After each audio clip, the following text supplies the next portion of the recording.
Hello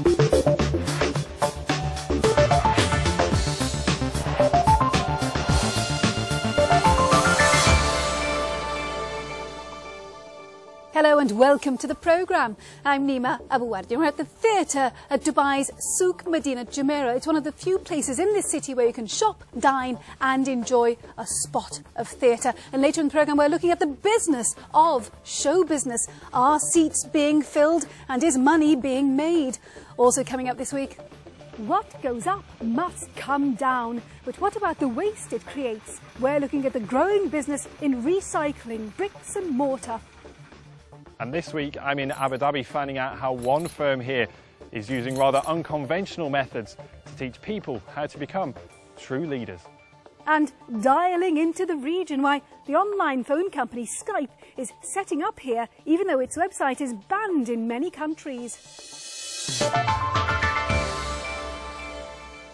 But first, buildings in this part of the world go up at great speed and they often come down quickly too, usually to make way for even newer buildings. The result is a lot of waste that ends up in landfill. Now, the recycling of that concrete waste is a growing business, but is it profitable?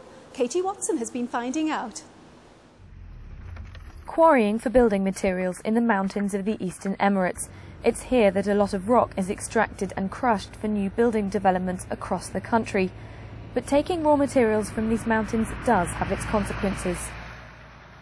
With the increase of development in the country, there has been an increase of demand for raw material, building material, and an increase then of crushing and quarrying sites. And there is this increase in carrying and crushing sites in the mountains means an increase of the pressure on the habitat, the ecosystem of the mountains and the wildlife they host. It's the noise and the dust created by the quarrying that disturbs the wildlife, as well as the roads built to transport the rocks to their final destination. But that's just part of the problem. It's not just quarrying that happens here in the desert mountains. Quite often, once buildings are up, construction waste is brought back here and dumped illegally. Now, one way around this is to make it cheap for companies to dump their waste in landfill. And that's easy given that there's so much land in the region.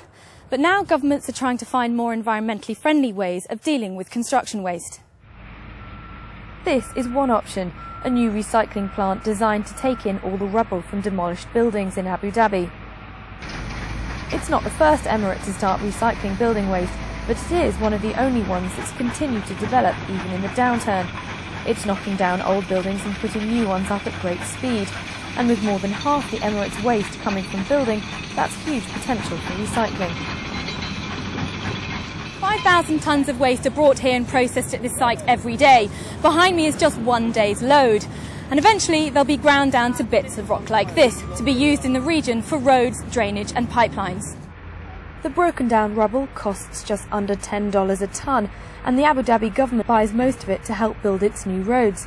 The company that runs the recycling plant wants to improve its technology so the building waste can be used for more than just infrastructure. There is potential with further processing of the material to remove the cement that surrounds the actual rock itself. If we can clean it up to that extent, you could reuse the material in construction and building projects. And developers building Abu Dhabi's large-scale projects could benefit from that. They're working with the government to cut down on waste. But does it make financial sense to reuse materials? On this project, in one of the precincts, we're recycling potentially over 80% of material, diverting away from landfill. We're concentrating on plastic metals, timber, concrete. There is initial expense, but over the lifetime of the project, at the construction phase, it is sort of implementing savings across the whole project. There's work to do though. Landfills like this one are still used, and that'll continue until the incentive to recycle beats the ease of dumping in a landfill. But recycling is an industry that's got lots of room to grow, and not just here in the UAE. The recycling industry in the UAE is a growth area, but ultimately it's small. The strategy for a lot of the recycling companies that come here, either technologies or processes or consultants, is once they do it successfully here, they'll be able to replicate it in Saudi Arabia, which is the large untapped market for most industries. Until the recycling industry gets bigger or the demand for new buildings slows, developers will still need to quarry for new rock in these mountains to build that next skyscraper. Katie Watson reported there. Now, business confidence across